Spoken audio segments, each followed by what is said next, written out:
Yo diría muy excepcional. Eso no pasa en la Corte. La Corte es un lugar muy tranquilo, la Corte es un lugar... Como mucho protocolo. Mucho protocolo. Sí. A ver si pudiéramos ver los videos de cómo reciben a Norma Piña.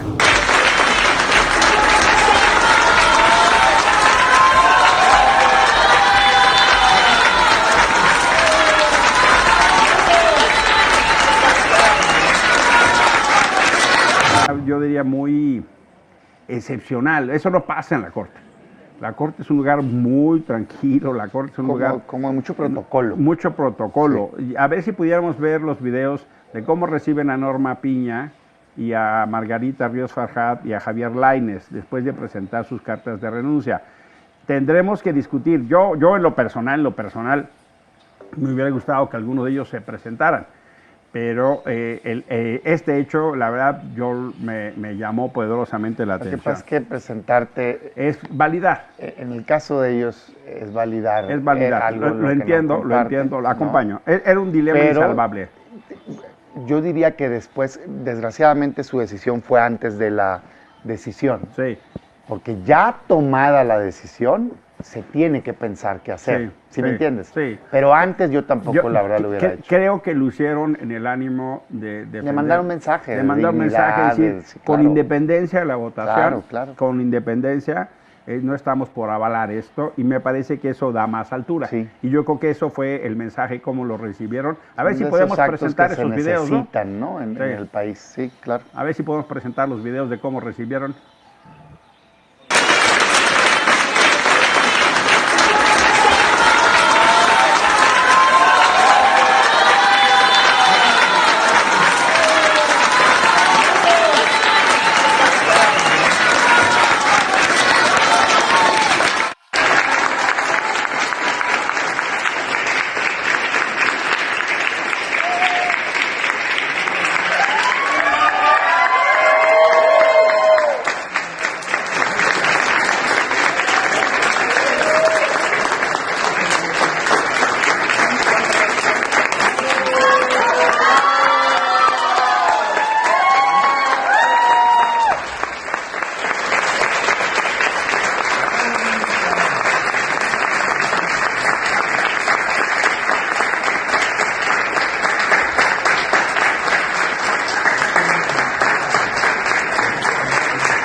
Mira, yo quisiera profundizar un poco en el tema que se está debatiendo. A mí me parece que necesitamos más espacios como este, en donde se explique de una manera sencilla a los ciudadanos lo que se está decidiendo. Porque debo decir que lo que sí es cierto del argumento de ellos es que al día de hoy, por desconocimiento o por rechazo a lo que la gente considera sistema de justicia, si tú le preguntas a la mayoría de los mexicanos, ¿estás de acuerdo en que cambie, en la reforma al Poder Judicial o que se voten los jueces? Te contestan que sí. Entonces, necesitamos argumentar por qué es dañino para que se entienda por qué estamos defendiendo esta postura, porque si no, sí parece, y yo de veras lo quiero poner en la mesa, como una élite, ¿no?, defendiendo ciertas cosas versus el pueblo que quiere ciertas cosas. Y a mí me parece que eso es incorrecto y hay que salirnos de ahí. Pero si nos quedamos solo en como en el debate arriba, eso va a pasar y nos van a ganar, güey. Aunque se gane, el proyecto va a quedar la imagen en el colectivo de que fue una injusticia y no lo es. No. Entonces, yo creo que hay que, digamos, dedicarle un poco a por qué está pasando esto. Yo en otras ocasiones decía, y digo, a ver, para mí sí debe de poderse impugnar una reforma constitucional. Yo sí comparto este argumento que pone en la mesa el ministro González Alcántara de hay cláusulas fundamentales que no se pueden cambiar salvo que convocadas a un nuevo constituyente, Correcto, ¿no? A la de plano, tipo Chile es más, pues, ¿no? Sí, ¿Sabes qué? Quiero cambiar temas fundamentales. Órale, pues, referéndum, ¿no? Vamos a votar.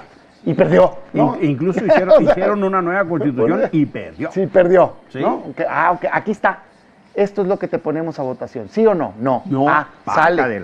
Órale, anímense a hacer eso, pues, ¿va? Que no digan, no, que yo les dije en una plaza pública, no. Aquí está, güey, por esto estás votando. No te vas a poder defender contra violaciones de derechos humanos. ¿Lo tienes claro? Sale, ok. Vamos a esto, Bueno, ok. Eso estoy de acuerdo. El debate es si esta reforma es eso.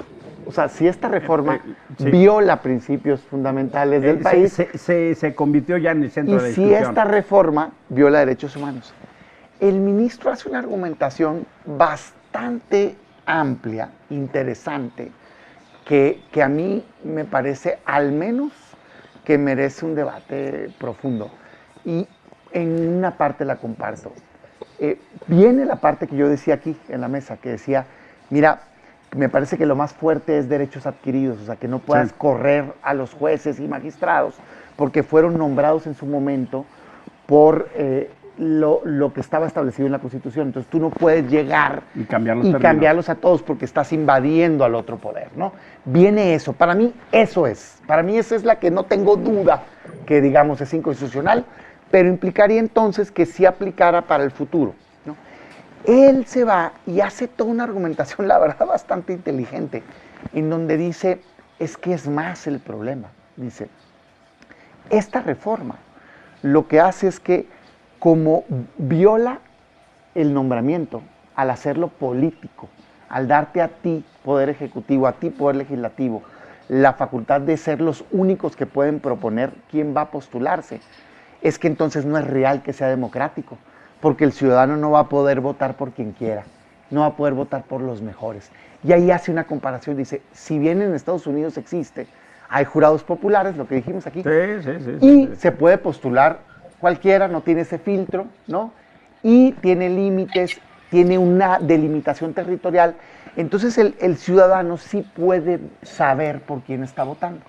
Lo que el ministro argumenta acá es que además de que tiene un control político Morena, en este caso Salud, para proponer, no hay requisitos adecuados y no hay ni siquiera un examen, como hoy sí lo hay, concursos de oposición. Entonces dice, es que está retrocediendo en el nivel de justicia, ¿sí me entiendes?, que existe en este país en este momento. Hoy tenemos un mínimo de requisitos, hoy tenemos concurso de oposición y tú quieres regresarte a nada, a requisitos mínimos de licenciatura, que te saques 8 cartas de vecinos, ningún tipo de examen, es que estás retrocediendo en la calidad de justicia que el ciudadano va a recibir. Ok.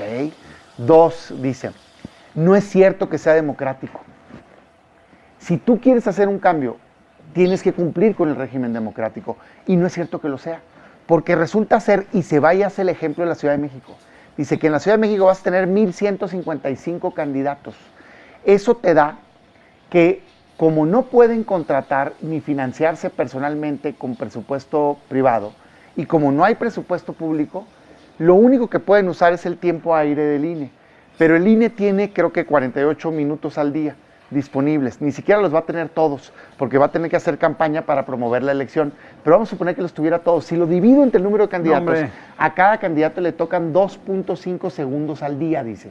Entonces, ¿qué va a decir? Hola, me llamo Damián, se acabó. Entonces, no va a haber manera en que el ciudadano se entere por quién está votando. Entonces dice, no dice la palabra farsa, pero dice es un engaño. Entonces, fíjate, está bien interesante. Y luego un tercer argumento, que es para mí el más potente, dice, es que el esquema de querer que el juez sea una persona que se atenga a la popularidad, vicia el ejercicio de la función de justicia.